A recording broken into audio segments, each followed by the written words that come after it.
নমস্কাৰ, ইয়া হল prime time 18 আৰু ষ্টুডিঅ'ত মই প্ৰাঞ্জল প্ৰতিম হাজৰিকা। অসমত নৈশ সান্ধ্য আইন জাৰি কৰা হৈছে। আজিৰে পৰা ৰাজ্যত বলবৎ হৈছে নৈশ সান্ধ্য আইন। নিশা 8 বজাৰ পৰা পুৱা 5 বজালৈ বাহাল থাকিব এই নৈশ সান্ধ্য আইন। কৰোনা সংক্ৰমণ বৃদ্ধিৰ বাবে গ্ৰহণ কৰা হৈছে এই সিদ্ধান্ত। এই সময়ছোৱাত ৰেহাই দিয়া হৈছে জৰুৰীকালীন আৰু অত্যাৱশ্যকীয় সেৱাক। 1 মে'লৈ বলবৎ থাকিব নৈশ সান্ধ্য আইন। অৱশ্যে পূৰ্বৰ দৰেই বিয়লি 6 বজাৰ পৰা বন্ধ থাকিব সকলো দোকান পোহাৰ। নৈশ সান্ধ্য আইন উলংঘা কৰা লোকৰ বিৰুদ্ধে লোৱা হ'ব কঠোৰ ব্যৱস্থা। নৈশ সান্ধ্য আইনৰ বলবতৰ সময়ত কোনে কোনে ৰেহাই পাব সেইখিনি তথ্যও আপোনালোকক দিব বিচাৰিছোঁ।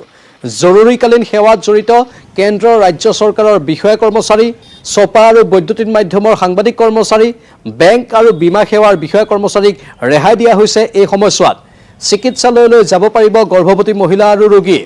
সাংবিধানিক পদত অধিষ্ঠিত আমোলা বিষয়া, ন্যায়াধীশ আৰু আদালতৰ কৰ্মচাৰীক ৰেহাই দিয়া হৈছে। টিকট দেখুৱালে বিমানবন্দৰ, ৰেল ষ্টেচনলৈ অহা যোৱাৰ অনুমতি পাব। লগতে বাছ আস্থানলৈ যোৱাৰো অনুমতি পাব। বাছত আন্তঃৰাজ্যিক যাতায়াতো চলি থাকিব। ব্যক্তিগত নিৰাপত্তা সেৱাক ৰেহাই দিয়া হৈছে। অব্যাহত থাকিব ব্যক্তিগত চিকিৎসা সেৱা, আন্তঃৰাজ্যিক আন্তঃজিলা পৰিবহণ সেৱা। বাহাল থাকিব বেংকৰ ATM সেৱা। 1 মে'লৈ প্ৰযোজ্য হোৱাকৈ এই নৈশ সান্ধ্য আইন জাৰি কৰা হৈছে।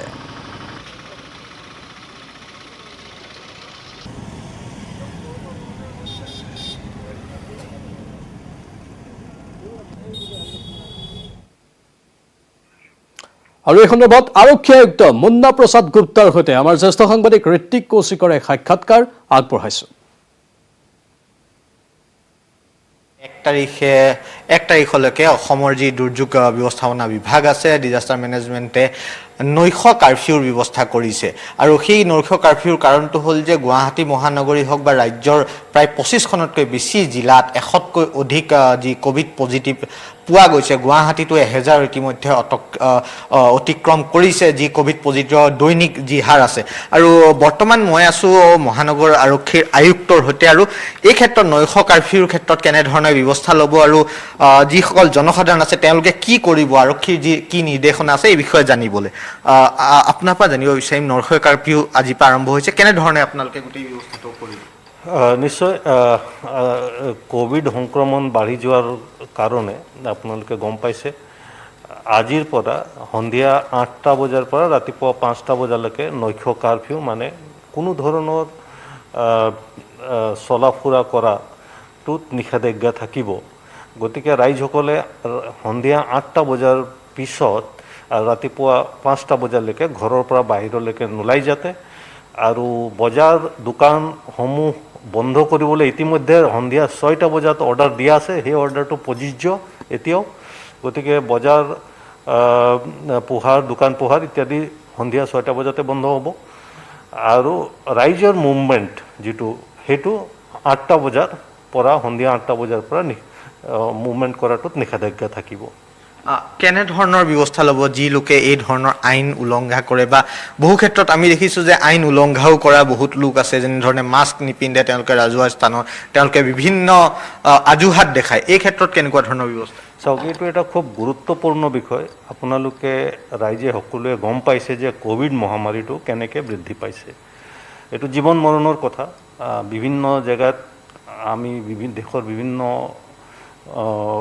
অঞ্চলত আমি ইতিমধ্যে গম পাইছোঁ কেনেকৈ মহামাৰীটো বৃদ্ধি পাইছে। গতিকে এই মহামাৰীৰ পৰা বাচি থাকিবলৈ ৰাইজে নিজক বচাব লাগিব, নিজৰ পৰিয়াল আৰু সমাজক এই মহামাৰীৰ পৰা আমি বচাব লাগিব। আৰু তাৰ কাৰণে সকলোৱে একেলগে হৈ এই মহামাৰীৰ বিৰুদ্ধে আমি একবদ্ধভাৱে যুঁজ দিব লাগিব এই মহামাৰীৰ পৰা সমাজক ৰক্ষা কৰিবৰ কাৰণে। গতিকে সকলো ৰাইজে যিখিনি নীতি নিৰ্দেশনা দিয়া হৈছে, প্ৰথম কথা হ'ল মাস্ক পিন্ধাটো। যেতিয়াই ৰাজহুৱা স্থানত যায় মাস্ক পিন্ধাটো অনিবাৰ্য। গতিকে সকলোৱে যাতে মাস্ক পৰিধান কৰে। আৰু যিটো এতিয়া নাইট কাৰফিউৰ কথা কৈছে, ৰাতি 8টা বজাৰ পিছত যাতে ঘৰৰ পৰা নোলায়। যিসকল জৰুৰীকালীন সেৱাৰ লগত জড়িত তেওঁলোকক ৰেহাই দিয়া হৈছে। তেওঁলোকে পাৰিব, বা কাৰোবাৰ যদি হস্পিটেলত কিবা কাৰণত যাব লাগে তেনেকুৱা কাৰণত ৰেহাই দিয়া হ'ব। অন্যথাই কোনো কাৰণতে যাতে ৰাতি 8টা বজাৰ আৰু ৰাতিপুৱা 5টা বজাৰ ভিতৰত ঘৰৰ পৰা বাহিৰত নোলাই যাতে। আৰু যদি কোনোবাই এই নিষেধাজ্ঞাখিনি ভংগ কৰে তেতিয়াহ'লে আৰক্ষীয়ে আইনগতভাৱে ব্যৱস্থা ল'ব। আৰু আমাৰ বিভিন্ন জেগাত চেকিং থাকিব, পেট্ৰলিং থাকিব আৰু যিসকল লোকে এই নিষেধাজ্ঞা ভংগ কৰিব তেওঁলোকৰ ওপৰত ডিজাষ্টাৰ মেনেজমেণ্ট এক্ট আৰু বিভিন্ন ধাৰাত আমি কেছ ৰুজু কৰিম আৰু আইনগতভাৱে ব্যৱস্থা ল'ম। কিন্তু ৰাইজক মই আকৌ আহ্বান জনাম যে আইনক ভয় কৰি নহয়, এই মহামাৰীৰ পৰা হাত সাৰিবলৈ, মহামাৰীৰ পৰা নিজকে বচাবৰ কাৰণে যাতে নিয়ম নীতিখিনি সকলোৱে আমি আখৰে আখৰে পালন কৰিব লাগে।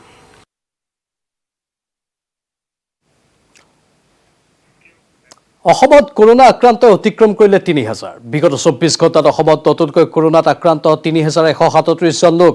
২৪ ঘণ্টাত কৰোনাই প্ৰাণ কাঢ়িলে আৰু ১৫ জন লোকৰ। সোমবাৰৰ দিনটোত আক্ৰান্তৰ হাৰ ৪.২৯%। কোভিডৰ ভয়ংকৰ সংক্ৰমণৰ পিছতেই দেশৰ ভৱিষ্যত শিক্ষাৰ্থীসকলৰ সুৰক্ষাৰ বাবেও তৎপৰ হৈছে ৰাজ্যৰ শিক্ষা বিভাগ। ইতিমধ্যে কামৰূপ মহানগৰত সকলো বিদ্যালয় আৰু হোষ্টেল বন্ধ ঘোষণা কৰা হৈছে। ইফালে প্ৰতিদিনে ১০০ কোভিড আক্ৰান্ত জিলালৈ শিক্ষা বিভাগে নিৰ্দেশনাও জাৰি কৰিছে। ৮ মে'লৈ ৬ষ্ঠৰ পৰা ৮ম শ্ৰেণীলৈ বন্ধ থাকিব পাঠদান। চৰকাৰী বেচৰকাৰী সকলো বিদ্যালয়লৈ এই নিৰ্দেশনা জাৰি কৰা হৈছে। প্ৰতিখন জিলা উপায়ুক্তলৈ শিক্ষা বিভাগে নিৰ্দেশনা দিছে। ইয়াৰ পূৰ্বে প্ৰাক প্ৰাথমিকৰ পৰা ৫ম শ্ৰেণীলৈ দিছিল বন্ধ।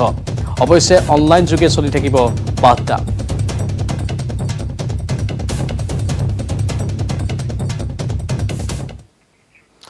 আৰু এই কৰোনা যুদ্ধৰ সময়ছোৱাতেই শক্তি বৃদ্ধি পাইছে অসমৰ। অসম আহি পালেহি Covishield vaccine. ৪ lakh Covishield vaccine অনা হ'ল অসমলৈ। ১ লাখ কোভেক্সিন ভেকচিনো ইতিমধ্যে অসমত আছে। অসমত বৰ্তমান মজুত আছে ৬,৫৭,১৮০ পালি ভেকচিন। টুইটযোগে এই কথা জনালে অসমৰ স্বাস্থ্যমন্ত্ৰীয়ে। কৰোনা যুদ্ধত কিছু শক্তি বৃদ্ধি পাইছে অসমৰ। অসম আহি পালেহি কোভিচিল্ডৰ নতুন ভেকচিন। ৪ লাখ কোভিচিল্ড নতুন ভেকচিন অনা হ'ল অসমলৈ।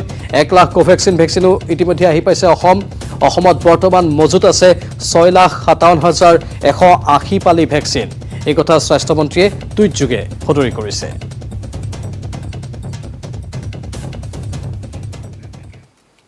ইয়াৰ মাজতে কোভিডক লৈ কঠোৰ হৈছে দেশৰ নিৰ্বাচন আয়োগ। ২ মে'ৰ নিৰ্বাচনী ফলাফল ঘোষণাৰ দিনা বিজয় উৎসৱত নিষেধাজ্ঞা আৰোপ কৰিলে নিৰ্বাচন আয়োগে। ফলাফলৰ আগত বা পাছত কোনো ৰাজনৈতিক দলে পাতিব নোৱাৰিব বিজয় উৎসৱ।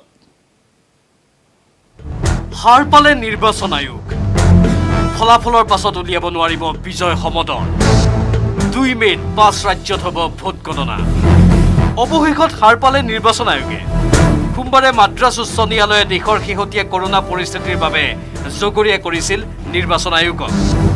আয়োগক হত্যাকাৰী আখ্যা দিছিল উচ্চ ন্যায়ালয়খনে। কোভিড প্ৰটকল ভংগ কৰি ৫ ৰাজ্যত ৰাজনৈতিক দলবোৰে বিশাল নিৰ্বাচনী ৰেলী অনুষ্ঠিত কৰাৰ পাছতো ধৃতৰাষ্ট্ৰৰ ভূমিকা গ্ৰহণ কৰিছিল নিৰ্বাচন আয়োগে। আয়োগৰ এই দায়িত্বহীনতাৰ বাবেই দেশত কৰোনা পৰিস্থিতি জটিল হোৱা বুলি ব্যক্ত কৰে মাদ্ৰাছ উচ্চ ন্যায়ালয়ে। সোমবাৰে ন্যায়ালয়খনৰ এই কঠোৰ স্থিতিৰ পাছতেই গা লৰিল নিৰ্বাচন আয়োগৰ। মঙলবাৰে আয়োগে নিৰ্দেশনা জাৰি কৰি কয়, ভোট গণনাৰ দিনা অথবা পৰৱৰ্তী সময়তো কোনো দলে উলিয়াব নোৱাৰিব বিজয় সমদল। লগতে কোৱা হৈছে, বিজয়ী প্ৰাৰ্থীক সংগ দিব পাৰিব মাত্ৰ ২জনে। উল্লেখযোগ্য যে ২ মে'ত হ'ব ভোট গণনা। ভোট গণনাত যদি কোভিড প্ৰটকলৰ কোনো ব্যৱস্থা নকৰে তেনেহ'লে ভোট গণনা বন্ধ কৰি দিয়া হ'ব বুলিও সোমবাৰে নিৰ্বাচন আয়োগক সকীয়াই দিয়ে মাদ্ৰাছ উচ্চ ন্যায়ালয়ে। ২ মে'ত এতিয়া ভোট গণনাত ৫ ৰাজ্যত কেনে পৰিৱেশ হয় সেয়া লক্ষণীয় হ'ব। News desk, news ১৮, Assam north east. ছত্তীশগড়ৰ সীমান্তৱৰ্তী এলেকাত টীকাকৰণ অভিযান। স্বাস্থ্যকৰ্মীসকলে ঘৰে ঘৰে গৈ কেৱল টীকাকৰণেই নহয়, ৰাইজৰ মাজত সৃষ্টি কৰিছে সজাগতাৰ, যাতে ৰাইজে কোভিড ভেকচিন ল'বলৈ আগবাঢ়ি আহে।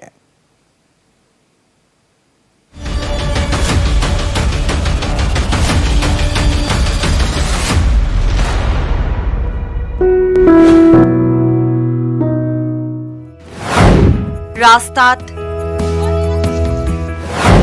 পথাৰত,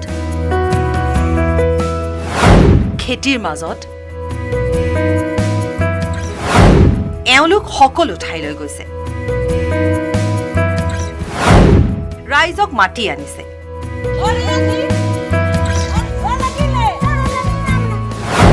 ৰাইজক টীকাকৰণৰ বাবে বাধ্য কৰাইছে, বুজাইছে আৰু টীকাকৰণো কৰি গৈছে, যাতে কোনো বাদ পৰি নাযায়। सब लोग एक जगह इकट्ठा होते, हम लोग ज़्यादा से ज़्यादा कर पाते हैं ना, जल्दी टारगेट अचीव होता। पर यहाँ लोगों को बुलाना, फिर उनको समझाना, फिर लगाना। ভেকচিনেশ্যন চেণ্টাৰো চলাই আছে আৰু ঘৰে ঘৰে গৈ টীকাকৰণৰ কামো কৰি আছে যাতে টীকাকৰণৰ কামে তীব্ৰতা লাভ কৰে আৰু যাতে ইয়াক এক লক্ষ্যত উপনীত কৰাব পাৰে घर जा जाके बता रहे हैं लगाना है सभी को है এফালে জংঘল পাহাৰ দূৰ দূৰণিৰ ঠাই লগতে সামগ্ৰীৰো অভাৱ ইফালে এনেকুৱা ভিতৰুৱা ঠাইসমূহত প্ৰচাৰ চলাবলৈও সময়ৰ প্ৰয়োজন হয় रोड पॉइंट पे सब सेंटर है, यहाँ पहाड़ के ऊपर में घर है, दूर दूर का है, तो जाना उनको वहाँ तक बहुत दिक्कत है और जाने जाने कोई साधन भी नहीं। এয়া কেৱল টীকাকৰণ নহয় এক যুদ্ধ কৰোনাৰ এই যুদ্ধত যদি টীকাকৰণৰ সহযোগিতাও পোৱা যায় ধৰি ল'ব পাৰে সৌভাগ্য বুলি সেইবাবে কোনো ধৰণৰ ভয় নোহোৱাকৈ আগবাঢ়ি আহক আৰু টীকাকৰণ কাৰ্যক্ৰমত সহযোগিতা কৰক ব্যুৰো ৰিপৰ্ট নিউজ 18 নেটৱৰ্ক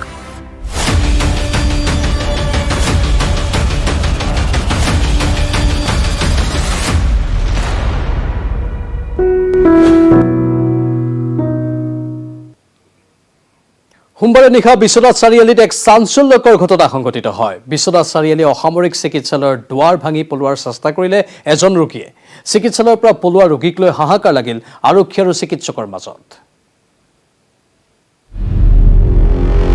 গভীৰ নিশা চাহ পোহৰৰ মাজত জিলিকিছে এটা ঘৰ ঘৰটোৰ পৰা ভাহি আহিছে উপৰ্যুপৰি দুৱাৰত ঢকিওৱাৰ বিকট শব্দ মোবাইলত দৃশ্যটো বন্দী কৰা সকলৰ অনুচ্চ কণ্ঠই অধিক ৰহস্যঘন কৰি তুলিছে পৰিস্থিতি এসময়ত ভাঙি গ'ল দুৱাৰখন সন্ত্ৰস্ত হৈ উঠিল মোবাইলত দৃশ্য বন্দী কৰা লোকসকল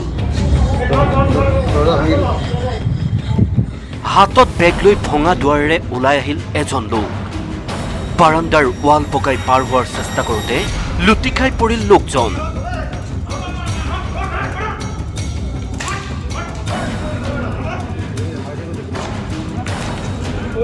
তেনেতে হাতত লাঠি লৈ চোচা মাৰি আহিল এজন আৰক্ষীয়ে শূন্যতে লাঠি ঘূৰাই আৰক্ষীয়ে কাবু কৰিব খুজিলে লোকজনক কিন্তু তেনেতে প্ৰতিধ্বনিত হ'ল এটা শব্দ পজিটিভ পজিটিভ শব্দটো শুনা মাত্ৰকে পিছ হুঁহকি গ'ল আৰক্ষী বিশ্বনাথ চাৰিআলি অসামৰিক চিকিৎসালয়ৰ দৃশ্য এয়া চিকিৎসালয়খনত চিকিৎসাধীন হৈ আছিল গহপুৰৰ হাৱাজানৰ সমল বৰা নামৰ কৰোনাত আক্ৰান্ত ৰোগীজন সোমবাৰে নিশা এইদৰে চিকিৎসালয়ৰ দুৱাৰ ভাঙি পলালে সমল পজিটিভ সমলক চিকিৎসালয় চৌহদৰ ভিতৰতে কৰায়ত্ব কৰিব নোৱাৰিলেও খন্তেক পাছতে জালত পেলাই পুনৰ চিকিৎসাধীন কৰিলে আৰক্ষীয়ে সমল বৰাৰ কাণ্ডই সোমবাৰে নিশা বিশ্বনাথত সৃষ্টি কৰিলে ৰুদ্ধশ্বাস পৰিস্থিতিৰ বিশ্বনাথৰ পৰা তুষাৰ হাজৰিকাৰ report news 18 Assam north east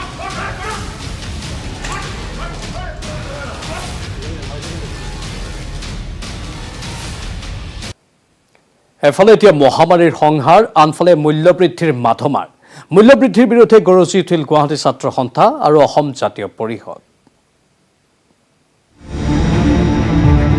মিঠাতেলৰ খুচুৰা বজাৰত মূল্য 180 টকা দাইলৰ বজাৰ মূল্য 120 টকা চেনি প্ৰতি কিলোৰ মূল্য 45 পৰা 50 টকা বুটৰ বজাৰ মূল্য 90 পৰা 100 টকা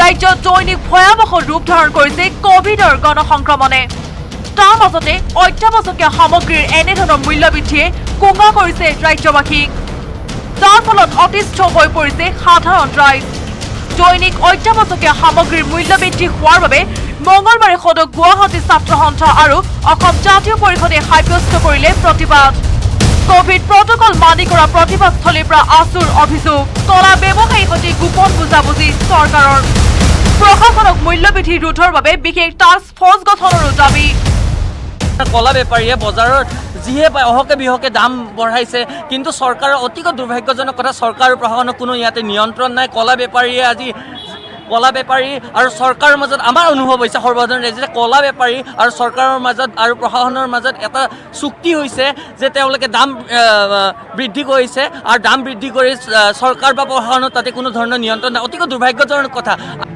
আছুৰ লগতে নিৰ্লিপ্ত যোগান বিভাগৰ বিৰুদ্ধে প্ৰতিবাদ অসম জাতীয় পৰিষদৰ জাতীয় পৰিষদৰ কামৰূপ জিলা সমিতি আৰু যুৱ শক্তিৰ যৌথ উদ্যোগত শুই থকা যোগান বিভাগৰ প্ৰতীকী শৱদেহ উটুৱালে ব্ৰহ্মপুত্ৰত অসম জাতীয় পৰিষদৰ মহানগৰস্থিত মুখ্য কাৰ্যালয়ৰ পৰা ওলোৱা হয় এই শ্মশান যাত্ৰা আৰু এই প্ৰতীকী কাৰ্যসূচীৰ জৰিয়তে আমি শুই থকা যোগান বিভাগটোক আমি জগাব খুজিছোঁ উল্লেখ্য যে জিকা বেঙেনা বিলাহীকে ধৰি সকলো শাক পাচলিৰ মূল্য বৃদ্ধিয়ে ত্ৰাহি মধুসূদন দেখুৱাইছে গ্ৰাহকক ইফালে লোকেল আৰু ব্ৰইলাৰ মাংসৰ দাম বৃদ্ধিৰ ক্ষেত্ৰতো ধৃতৰাষ্ট্ৰৰ ভূমিকা লৈছে চৰকাৰ তথা প্ৰশাসনে কেমেৰাত সঞ্জয় বৰাৰ সহযোগত Hirakjyoti Malakar news 18 Assam north east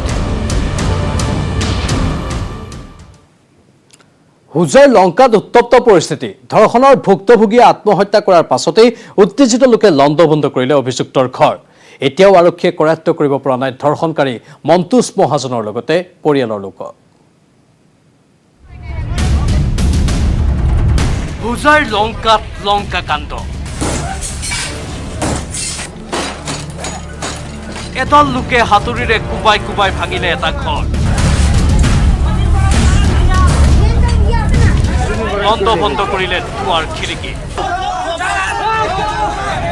ভাঙি চিঙি খাস্তাং কৰিলে ঘৰৰ আচবাব লংকাৰ 10 নম্বৰ ৱাৰ্ডৰ টেঙাবস্তিৰ ঘটনা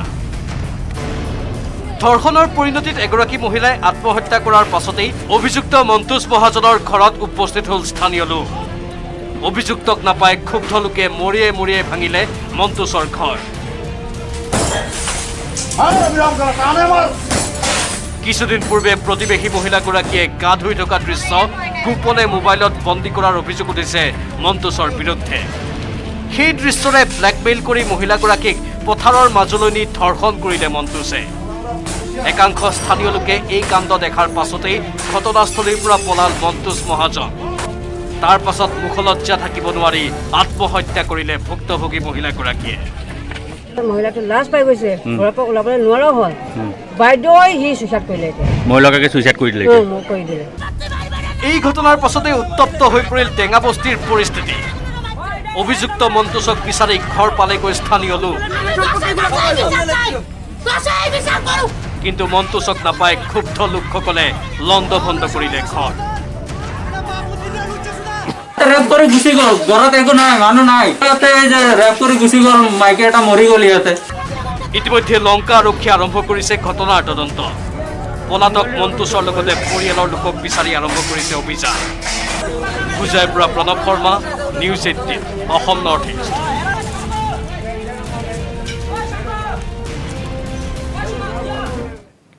ইফালে লখিমপুৰৰ বিহপুৰীয়াতো এক চাঞ্চল্যকৰ ঘটনা সংঘটিত হৈছে ফুট গধূলিতে গুলী চলাই দুৰ্বৃত্তই লুটি নিলে লক্ষাধিক টকা এই ঘটনাৰ 24 ঘণ্টা উকলি যোৱাৰ পাছতো দুৰ্বৃত্তৰ চাটোকে বিচাৰি উলিয়াব পৰা নাই বিহপুৰীয়া আৰক্ষীয়ে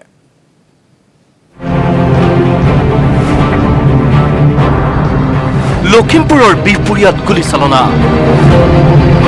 ভূত গধূলিতে গুলী চলাই দুৰ্বৃত্তই লুটিলে ধন গুলীয়ে আঘাত কৰিলে পথচাৰীৰ ৰিজু দাসৰ পেটত এতিয়া বিপদমুক্ত চিকিৎসাধীন ৰিজু দাস সোমবাৰৰ সন্ধিয়াৰ ঘটনা বেংকৰ ধন সংগ্ৰাহক গৌৰাংগ ৰায়ে বিহপুৰীয়াৰ দোকানে দোকানে ধন তুলি ঘৰলৈ উভতি যাওঁতেই আগভেটি ধৰিলে দুই দুৰ্বৃত্তই গৌৰাংগ ৰায়ৰ হাতত থকা ধনৰ টোপোলা কাঢ়ি নিয়াৰ চেষ্টা চলাই থাকোঁতেই বাধা দিলে পথচাৰী ৰিজু দাসে তেতিয়াই গৰজি উঠিল দুৰ্বৃত্তৰ পিষ্টল গুলীয়ে আঘাত কৰিলে ৰিজু দাসৰ পেটত লগে লগে গৌৰাংগ ৰায়ৰ হাতত থকা 2,52,750 টকা কাঢ়ি বাইকেৰে উঠাও হ'ল দুই দুৰ্বৃত্ত গৈ থাকোঁতে ৰাস্তাত দুজন দুৰ্বৃত্তে পিষ্টল হাতত লৈ পেলাই আগচি পেলাই মোৰ লগত ধস্তাধস্তি কৰি পেলাই বেগটো চিন্তাই কৰিবলৈ উদ্যত হয় এনে অৱস্থাত আৰু এজন ল'ৰা পথচাৰী ল'ৰা মোৰ ঘৰৰ ওচৰতে ৰিজু দাস নাম তেখেতে মোক বচাবলৈ উদ্যত হৈ আহে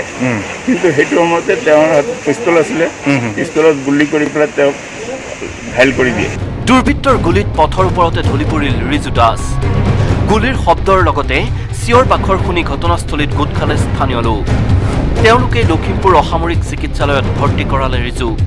কিন্তু নিশাৰ ভাগতে ডিব্ৰুগড়লৈ স্থানান্তৰ কৰা ৰিজুৰ অসম চিকিৎসা মহাবিদ্যালয়ত সম্পন্ন হ'ল অস্ত্ৰোপচাৰ। পেটত লগা গুলীটো উলিয়াই অনাৰ পাছত এতিয়া ৰিজুক বিপদমুক্ত ঘোষণা কৰিছে চিকিৎসকে। ফুট গধূলিতে দুৰ্বৃত্তই গুলী চলাই ধন কাঢ়ি নিয়াৰ বহু সময়ৰ পাছত ঘটনাস্থলীত উপস্থিত হ'ল চোৰ গলে পুথি ওলোৱা বিহপুৰীয়া আৰক্ষী। বাইক লৈ উধাও হোৱা দুৰ্বৃত্তৰ পাছটো লৈ তদন্তৰ নামত ঘটনাস্থলীতে ঘূৰা ফুৰা কৰি থকা বিহপুৰীয়া আৰক্ষীয়ে এতিয়ালৈ চাওঁতে ধৰিব পৰা নাই দুৰ্বৃত্তৰ। লখিমপুৰৰ পৰা সঞ্জীৱ লাহনৰ report, news 18 Assam north east.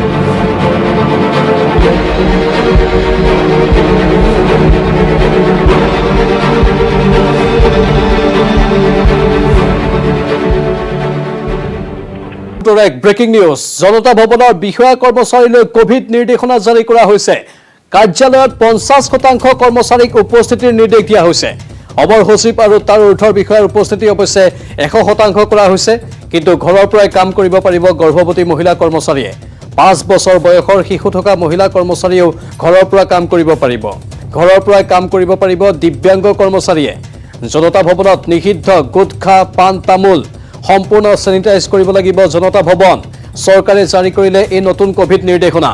আমি পুনৰবাৰ জনাইছো, জনতা ভৱনৰ বিষয়া কৰ্মচাৰীলৈ এই কোভিড নিৰ্দেশনা জাৰি কৰা হৈছে। কাৰ্যালয়ত 50% কৰ্মচাৰীক উপস্থিতিৰ নিৰ্দেশ দিয়া হৈছে। অবৰ সচিব আৰু তাৰ ঊৰ্ধৰ বিষয়াৰ উপস্থিতি 100% কৰা হৈছে। ঘৰৰ পৰাই কাম কৰিব পাৰিব গৰ্ভৱতী মহিলা কৰ্মচাৰীয়ে। 5 বছৰ বয়সৰ শিশু থকা মহিলা কৰ্মচাৰীয়েও ঘৰৰ পৰা কাম কৰিব পাৰিব। ঘৰৰ পৰাই কাম কৰিব পাৰিব দিব্যাংগ কৰ্মচাৰীয়ে। জনতা ভৱনত নিষিদ্ধ কৰা হৈছে গুটখা, তামোল পাণ সম্পূৰ্ণ চেনিটাইজ কৰিব লাগিব জনতা ভৱন। চৰকাৰে জাৰি কৰিলে এই নতুন কোভিড নিৰ্দেশনা।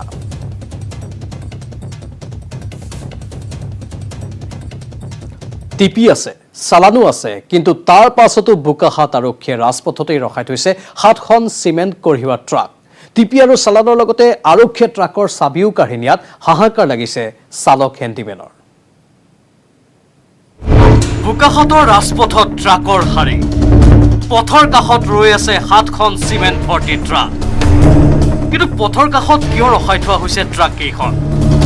শুনক ট্ৰাকৰ চালক হেণ্ডিমেনৰ মুখেৰে। এইটো পুলিচখন ৰুকাইছে, ৰুকাই থৈ মেলি চালান লিছে আৰু চাবিখন গাড়ী লৈ গৈছে। আপোনালোকে কি আনিছিলে? চিমেণ্ট আৰু গুৱাহাটীৰ পৰা মই আনি আছোঁ। টিপি চালান চব আছে? এতিয়া নাই, থানাত আছে। লৈ গৈছে? লৈ গৈছে। গাড়ী চাবি লৈ গৈছে, এইটো চালানো লৈ গৈছে। চিমেণ্ট কঢ়িয়াই অনা টিপি আৰু চালান থকাৰ পাছতো আৰক্ষীয়ে সকলো নথি পত্ৰৰ লগতে ট্ৰাকৰ চাবিও কাঢ়ি নিয়াৰ অভিযোগ ভুক্তভোগীৰ। চালান লৈ গ'ল ছাৰে। চালান লৈ গ'ল কোনে? পুলিচে? আৰু কি গাড়ী চাবিও নিছে নেকি? গাড়ী চাবিও লৈ গৈছে। গাড়ী চাবিও লৈ গৈছে। কি কৈছে এতিয়া? একো কোৱা নাই, ৰখাই দিছে, কৈছে গাড়ী ওজন কৰিব। মই কৈছোঁ ঠিক আছে, ওজন কৰিব, ভাল কথা। লিমিটেড আনিছে? বেছি আছে নেকি? নাই, বেছি নাই। ৱেট বেছি আছে? নাই। বাতৰি সংগ্ৰহ কৰি থকাৰ সময়তেই ঘটনাস্থলীত উপস্থিত হোৱাৰ পাছতো সাংবাদিকৰ কেমেৰা দেখি চোৰৰ দৰে পলাল বোকাখাত আৰক্ষী। পলায়ন কৰা আৰক্ষী কনিষ্টবলজনেই টিপি আৰু চালান কাঢ়ি নিয়াৰ অভিযোগ স্থানীয় লোকৰ। चाबी ले गया और कागज ले गया। एक वो खड़ा कौन ले गया? वो पुलिस वाला। कौन पुलिस वाला? बुकाहात ना? अभी जो आया था ये लोग ले गया। चाबी ले गया आप लोग का? আৰক্ষীয়ে তদন্ত কৰে, কিন্তু প্ৰশ্ন হয় আৰক্ষীৰ এনে কাণ্ডৰ তদন্ত কৰিব কোনে? বোকাখাতৰ পৰা Pradyut Mahanta, news 18 Assam north east. প্ৰধানমন্ত্ৰীৰ আত্মনিৰ্ভৰ ভাৰতৰ শ্লোগানে উদ্বুদ্ধ কৰিছে দেশৰ কোটি কোটি জনতাক।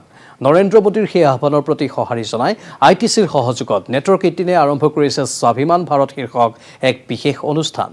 স্বাভিমান ভাৰত শীৰ্ষক অনুষ্ঠানত আজি আগবঢ়াইছোঁ ভাৰতৰ প্ৰখ্যাত সংগীতজ্ঞ AR ৰহমানৰ মনৰ কথা।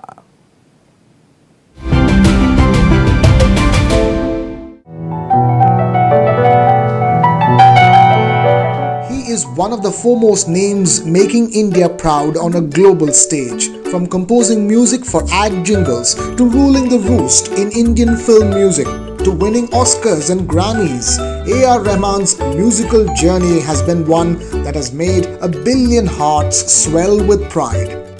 it looks like a dream. Every step I think if you take right and by the blessing of God and love of people, I feel like I've crossed many different things, good and bad. And I think the persistence of being in art and being in music and being in the shade of love of all of you gives me more energy. A.R. Rahman has now turned to filmmaking by writing and producing 99 songs, which he says is an Indian story meant for a universal audience. Making music and movies in India for the world, A.R. Rahman is a shining symbol of a Swabhiman Bharat.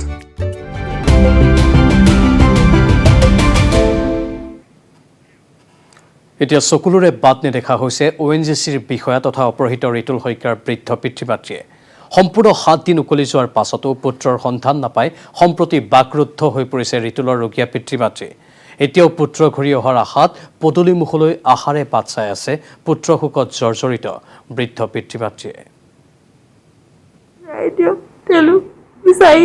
সোনকালে অতিকে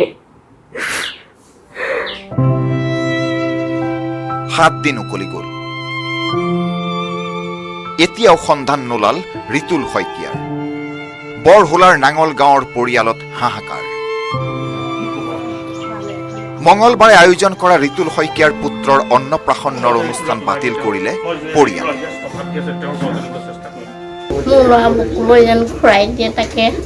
সকলোকে প্ৰাৰ্থনা জনাইছোঁ এভাগ অন্নপ্ৰাশন নাম প্ৰসংগ আছিল আজি তাৰিখত যিহেতু আলফাই তেখেতক অপহৰণ কৰি লৈ গ'ল সেইকাৰণে আজি অন্নপ্ৰাশন পাতিব পৰা নগ'ল সেয়েহে পৰেশ বৰা মহোদয়লৈ বিলম্বৰ অনুৰোধ তেখেতৰ এজন পৰিয়ালৰ সদস্য বুলি ভাবি তেখেতে অতি সোনকালে ৰিতুল শইকীয়া ক'ত আছে আৰু কিদৰে আছে আমাক ফোন যোগেই হওক বা মিডিয়াৰ যোগেই হওক জনাব বুলি আমি আশা কৰিছোঁ সকলোৰে মনত দুশ্চিন্তা সোমবাৰে বিয়লিৰ পৰা ঘুনুকঘানাককৈ ওলাইছে নগা পাহাৰত ৰিতুল উদ্ধাৰ হোৱাৰ বাতৰি কিন্তু এতিয়ালৈকে কোনো নিশ্চিত খবৰ পোৱা নাই পৰিয়ালে নঙলামুখলৈ বাট চাই চাই ভাগৰি পৰিছে মাতৃ পেচমেকাৰ সংস্থাপিত মাতৃয়ে সহিব পৰা নাই পুত্ৰ নিৰুদ্দিষ্ট হোৱাৰ বেদনা চিন্তা কৰি পাৰ পোৱা নাই পিতৃয়ে কণমানিটোক বুকুত সাৱটি কেৱল উচুপিছে ৰিতুলৰ পত্নীয়ে আনফালে ৰিতুলক অপহৰণ কৰা আলফা স্বাধীনৰ বিৰুদ্ধে ক্ষোভ উজাৰিছে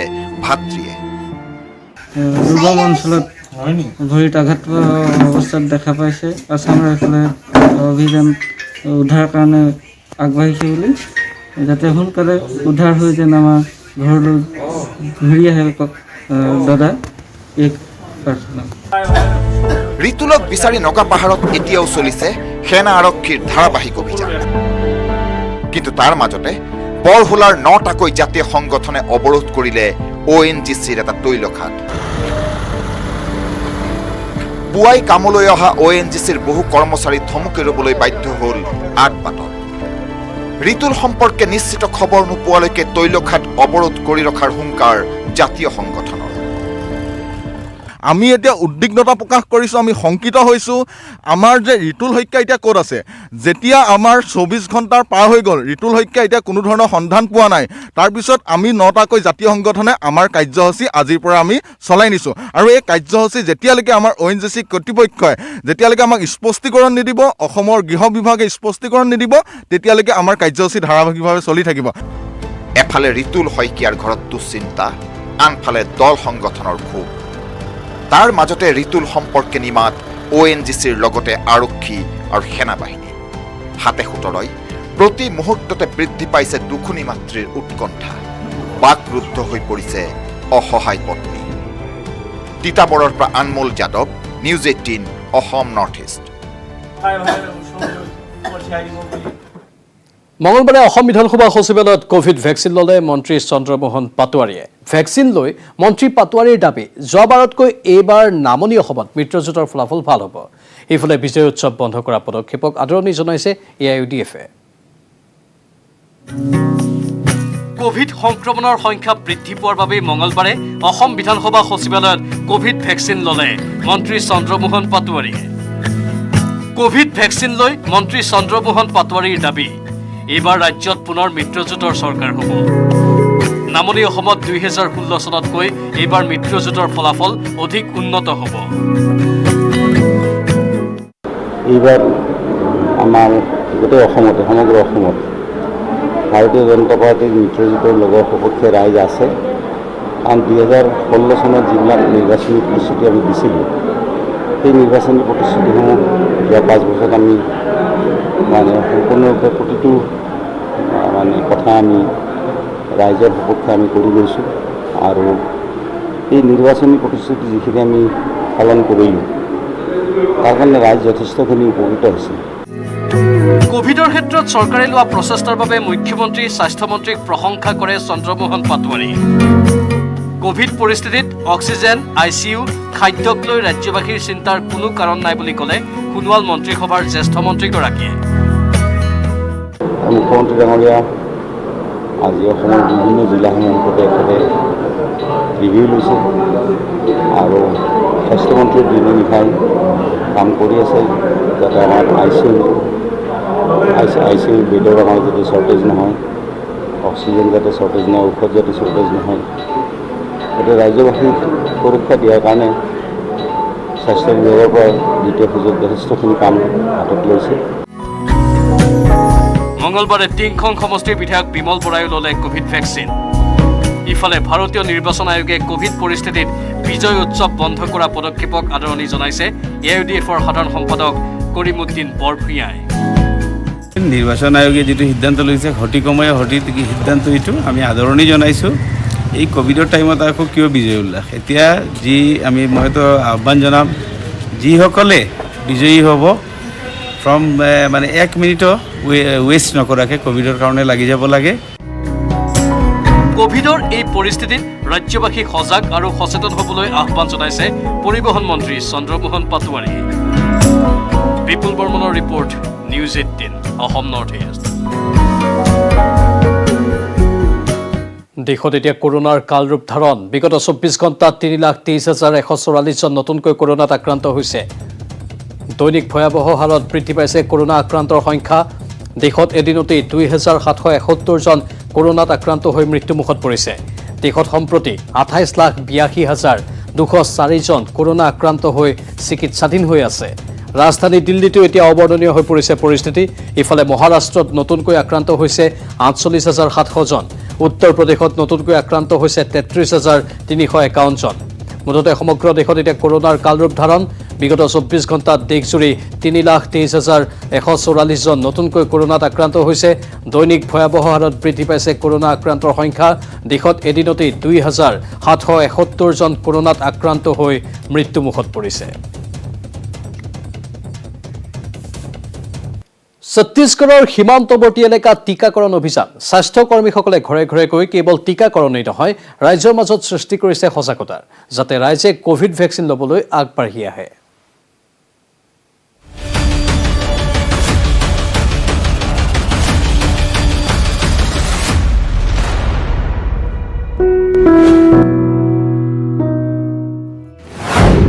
ৰাস্তাত, পথাৰত, খেতিৰ মাজত এওঁলোক সকলো ঠাইলৈ গৈছে। ৰাইজক মাতি আনিছে।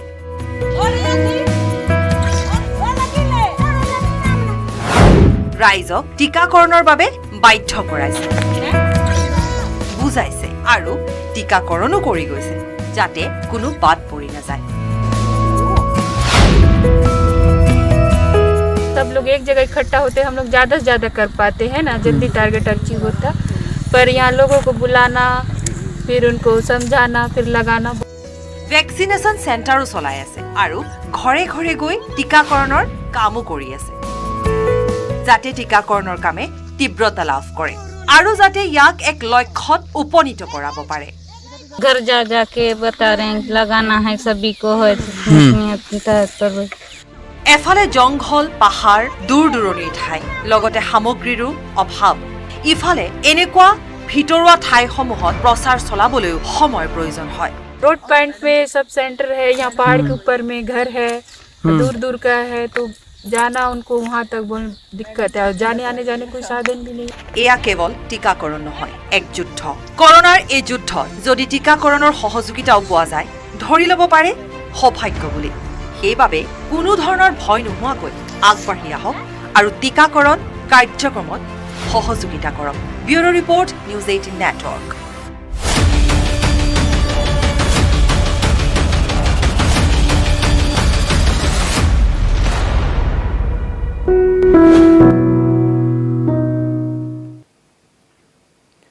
এবাৰ এজন আৰক্ষী বিষয়াক ঘেৰাও কৰিলে এদল যুৱকে। ঘেৰাও কৰি প্ৰথমে তৰ্ক বিতৰ্কত লিপ্ত হ'ল যুৱকৰ দলটো। এটা সময়ত শাৰীৰিকভাৱে অপদস্থ কৰে আৰক্ষী বিষয়াগৰাকীক। এই শিহৰণকাৰী ঘটনাৰ ভিডিঅ' ৰেকৰ্ডিং ভাইৰেল হয় ছ'চিয়েল মিডিয়াত। আৰক্ষীক আক্ৰমণ কৰা ঘটনাটো সংঘটিত হয় চিৰাঙৰ বেংতলত। এজন আৰক্ষী বিষয়াক ঘেৰাও এদল যুৱকৰ। ঘেৰাও কৰি প্ৰথমে তৰ্ক বিতৰ্কত লিপ্ত যুৱকৰ দলটো।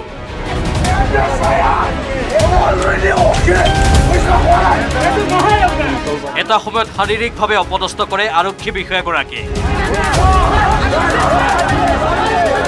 এই শিহৰণকাৰী ঘটনাৰ ভিডিঅ' ৰেকৰ্ডিং ভাইৰেল হয় ছ'চিয়েল মিডিয়া।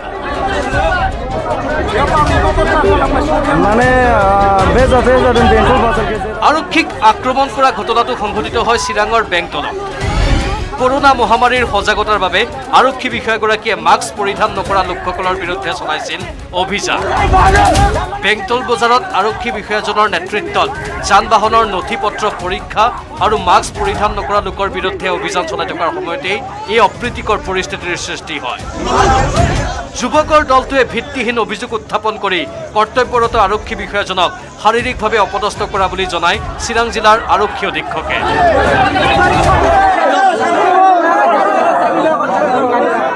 এজন ল'ৰাৰ বাইক চেক কৰিলে, তেওঁৰ কাগজ পত্ৰ ঠিকে পালে, তো তেওঁক এৰি দিলে। তেওঁ গুচি যোৱাৰ পিছত তেওঁ নিজৰ কাম কৰি থাকোঁতে অলপ দেৰি পিছত সেই ল'ৰাজনে আকৌ আহিলে। আকৌ আহি পেলাই তেওঁ কিছুমান লগত মানুহ লৈ আহিলে।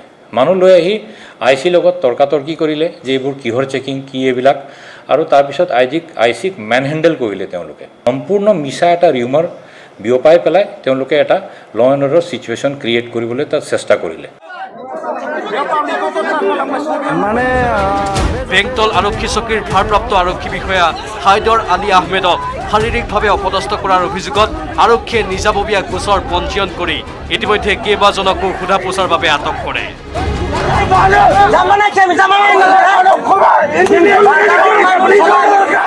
আমি যিকেইজন ইনভলভ আছিলে তেখেতসকলক আইডেণ্টিফাই কৰিছোঁ আৰু পুলিচক মেনহেণ্ডেল কৰাৰ কাৰণে লফুল ডিউটিৰ তেওঁক অবষ্ট্ৰাক্ট কৰাৰ কাৰণে এটা কেছ ৰেজিষ্টাৰ কৰা হৈছে আৰু তাৰ ফলস্বৰূপে কিছুমান মানুহক আমি সোধপোছ কৰিবলৈ থানালৈ অনা হৈছিলে। ইভেন যিজন মেইন একিউজ তেওঁৰ গাৰ্জেনক অনা হৈছিলে। তেওঁ গাৰ্জেনক সোধপোছ কৰি পেলাই, কিয়নো তেওঁ গাৰ্জেন তাতে বোলে তেওঁ আই উইটনেছ আছিলে। গতিকে এইটো ক্ষেত্ৰত আমি লিগেল একশ্যন ল'ম যিসকলে আইনটো ভংগ কৰিছে। ইফালে বঙাইগাঁৱত কৰোনাৰ ভেকচিন ল'বলৈ হেতাও পৰা একাংশ লোকৰ। নিউ বঙাইগাঁও ইনডোৰ ষ্টেডিয়ামত কৰোনাৰ টেষ্ট আৰু ভেকচিনৰ বাবে মানুহে কৰে ভিৰ। এইসকলৰ মাজত নাই কোনো সামাজিক দূৰত্ব। মানে ভিৰ, ইমান ভিৰ, এই ভিৰত মানে আমি একেলগতে থাকিব লগা হৈছে। মানে আৰু আমাৰ কোনো ব্যৱস্থাই নাই। ৰ'দত খাৰা হৈ পৰি আছে মানুহ, কেইটামান মানুহ পৰি গ'ল। পানীৰ ব্যৱস্থা নাই, একো ব্যৱস্থা নাই, বহাৰ ব্যৱস্থা নাই। এই কেইটামান চেয়াৰ দিছে, মানুহ ইমান মানুহ, 10-12টা চেয়াৰ দিছে, বহিব কেইজন মানুহ। ওদালগুৰিতো কৰোনা ভেকচিন ল'বলৈ যোৱা লোকৰ মাজত ঠেলা হেঁচা। ভেকচিন কেন্দ্ৰ কৰোনাৰ গণসংক্ৰমণ কেন্দ্ৰলৈ ৰূপান্তৰিত হোৱাৰ অভিযোগ। নাই কোনো সামাজিক দূৰত্ব, নাই কোনো চৰকাৰী নীতি নিয়ম। পাব্লিকে নামানে। আমি টোকেন চিষ্টেম কৰিছোঁ যাতে মানুহখিনি চিৰিয়েলি আহক, এজন এজনকৈ মাতিম। ইয়াত ভিৰ নকৰিব। ছেকেণ্ড ড'জখিনি এক্সট্ৰা কৰা হৈছে, ফাৰ্ষ্ট ড'জখিনি ছেপাৰেট কৰা হৈছে। নামানে, মানুহখিনি মৰা নাই। বঙাইগাঁৱৰ পৰা উপনন্দ শৰ্মা, ওদালগুৰিৰ পৰা ৰিপুঞ্জয় নাথৰ report, news 18 Assam north east.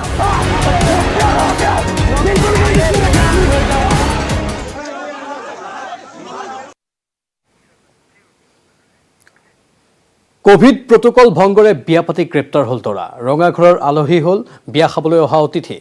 বিয়া খাবলৈ অহা অতিথিৰ গাত পৰিল আৰক্ষীৰ লাঠিৰ কোব। বিবাহৰ লগ্নত খেলিমেলি লগালে নৈশ সান্ধ্য আইনে মহা ধুমধামেৰে চলি আছিল বিবাহ কিন্তু হঠাৎ প্ৰৱেশ ঘটিল জিলা দণ্ডাধীশ সহ